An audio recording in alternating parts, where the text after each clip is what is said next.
आमर प्रिय नेता नवीन बाबू जी की बड़ भाई अस्त्रोपचार लगी दिल्ली में अच्छा आशु आरोग्य कामना करने सी आज मिसी जरिया आमर कर्मी मानक से उद्बोधन देइछन्ति ओडिशार स्वार्थ संपर्क रे से डिलिमिटेशन हो महिला आरक्षण क्षेत्र में सी जो ओडिशार युक्तियुक्त दाबी रखी जहाँकि गणमाध्यम आसी सारी एठी कहवार कथा जे बिजू बाबू एक व्यक्तित्व थे चिंताधारा थे एक आदर्श थे आमे यही व्यक्तित्व जी विज्ञान को जनप्रिय करने निजर निजर व्यक्ति अर्थ खर्च कर यूनेस्को बड़ी कलिंग पुरस्कार करते तेणु ये एक व्यक्तित्व जदि कई किसी निर्दिष्ट सीमा सरहद भितर आबद्ध करने को चेष्टा करती सेटा प्रति अन्याय हे सी ताठू बहुत ऊपर एवं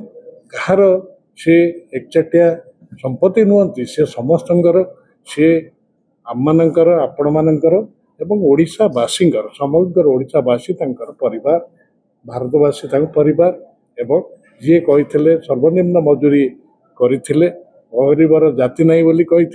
महिला आरक्षण 33% करते अभिनव 50 तेणु यही खाली एतिक कही गोटे वाक्य कह सारी जदि आम एभली उत्तुंग व्यक्तित्व को आम आबद्ध करदे सीमाबद्ध करदे प्रति अन्याय हम